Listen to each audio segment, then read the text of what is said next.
வருடம் 2025 உலகம் ஒரு வரலாற்று நிகழ்வு காணப்போகுது. முதன்முறையா கபாடி உலக கோப்பை ஆசியாவுக்கு வெளியே நடக்குது. விளையாட்டு பிரியர்களின் நாடான இங்கிலாந்து பெருமையுடன் இதனை நடத்துகிறது. கபாடிக்கு இது ஒரு மத்தான தருணம். உலகவில் இந்த விளையாட்டின் வளர்ச்சியை இது காட்டுறது.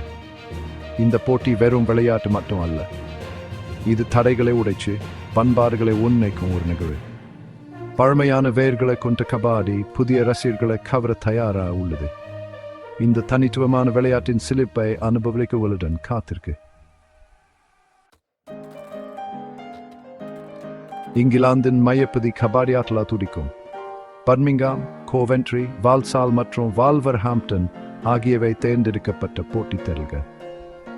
7 நாட்களில் 60க்கும் மேற்பட்ட போட்டிகள் நடைபெறும். ஆண்கள் போட்டியில் 10 அணிகள் பங்கேற்கின்றன. அவை 2 பிரிவுகளாக பிரிக்கப்பட்டுள்ளன. பாகிஸ்தான், இங்கிலாந்து மற்றும் ஈரான் போன்ற வலிமையான அணிகள் ஏ பிரிவில் உள்ளன.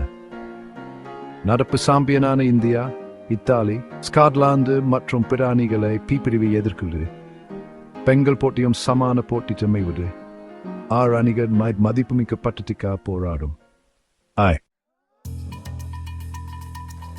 கபாடி விளையாட்டில் இந்தியாவுக்கு ஒரு வளமான வரலாறு உண்டு. நாங்கள் இந்த விளையாட்டின் மறுக்க முடியாத ராஜாக்கள் மற்றும் ராணிகள். எங்கள் அணிகள் கடந்த உலக கோப்பைகள் ஆதிக்கம் செலுத்தியுள்ளன. எங்கள் வீரர்களின் சுறுசுறுப்பு, புத்தி மற்றும் அசாத்தியமான சகிப்புத்தன்மைக்கு ஈடு இணை இல்லை.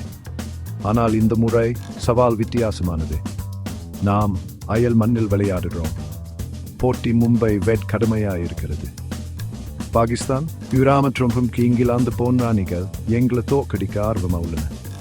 இந்த உலக கோப்பை எங்கள் திறமை, உறுதிப்பாடு மற்றும் விளையாட்டின் மீதான ஒரு சோதனையாக இருக்கும். இந்த போட்டி வெற்றி அல்லது தோல்வி பற்றியது மட்டுமல்ல, உலகுக்கு கபாடி விளையாட்டின் அழகை காட்டுவது பற்றியது. இந்தியா முதல் மலேசியா வரை, அமெரிக்கா முதல் ஆப்பிரிக்கா வரை, உலகம் முழுவதிலும் இருந்து மில்லியன் கணக்கானோர் இதனை காண்பார்கள். கபாடி ஆர்வலர்களின் புதிய தலைமுறையை ஊக்குவிக்க இது எங்களுக்கு ஒரு வாய்ப்பு. செரோப்பாவின் மையத்தில் இந்த விளையாட்டின் மீது ஒரு ஆர்வத்தை ஏற்படுத்த ஒவ்வொரு ரைடு, ஒவ்வொரு டேக்கில், ஒவ்வொரு புள்ளியும் கபாடி விளையாட்டை புதிய உயரத்துக்கு கொண்டு செல்கிறது. உற்சாகம் தொட்டுவிடும் தூரத்தில் உள்ளது.